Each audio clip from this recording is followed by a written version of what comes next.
অবিশ্বাস্য, এটা কি করলো ইউএসএ? শক্তিশালী পাকিস্তানকে নিয়ে রীতিমতো ছেলে খেলাই করলো তারা।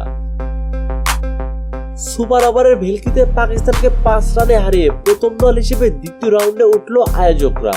যেন ক্রিকেট বিশ্বকে জানান দিল, সাবধান, চলে এসেছে ক্রিকেটের আরেক মোড়ল আমেরিকা। কাউকে আর ছেড়ে কথা বলা হবে না। বলবে না কেন? পাকিস্তানকে দেখে মনে হচ্ছিল তারা অসহায়। ইউএস এর বোলারদের সামনে দাঁড়াতে পারছিল না তারা। অথচ ভিন্ন চিত্র ছিল আমেরিকা শিবিরে। শাহিন আমির নাসিরদের যেভাবে পিটিয়েছে তারা, সেটা সারা জীবন মনে রাখবে পাকিস্তান। এর আগে টসে জিতে ফিল্ডিং এর সিদ্ধান্ত নেয় ইউএস এর অধিনায়ক মোনাক প্যাটেল। ব্যাটিং এ নেমে ইউএস এর বোলারদের নিয়ন্ত্রিত বোলিংয়ে 7 উইকেট হারিয়ে 159 রান তুলতে সক্ষম হয় পাকিস্তান।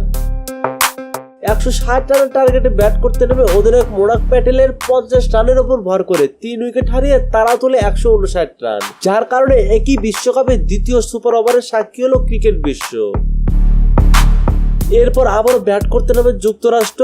আগে ব্যাট করতে নেমে সুপার ওভারে 18 রান তুলতে সক্ষম হয় তারা।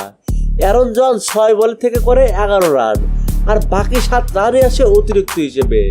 19 রানের টার্গেটে ব্যাট করতে নেমে মাত্র 13 রানে থেমে যায় পাকিস্তানের ইনিংস। সুপার ওভারে হেরে যায় 5 রানে। পাকিস্তানের পক্ষে ইফতেখার আহমেদ করেন 3 বলে 4 রান এবং শাদাব খান করেন 3 বলে 3 রান, আর বাকি 6 রান আসে অতিরিক্ত হিসেবে। এখন আসা যাক, মাত্র 2 ম্যাচ জিতে কি করে ইউএসএ দ্বিতীয় রাউন্ডে উঠলো। হিসাব করে দেখুন, ইউএসএর সামনে আছে এখনো 2টি খেলা, ভারত এবং আয়ারল্যান্ডের বিপক্ষে। ভারতের সাথে না পারলো, তারা যেভাবে খেলছে হেসে খেলে জিতবে আয়ারল্যান্ডের সাথে। আর যদি অঘটন ঘটে যায়, তাহলে গ্রুপ চ্যাম্পিয়ন হয়ে দ্বিতীয় রাউন্ডে উঠবে ক্রিকেট যুক্তরাষ্ট্র। মোহাম্মদ নুরে আলম, স্পোর্টস টাইম, ঢাকা।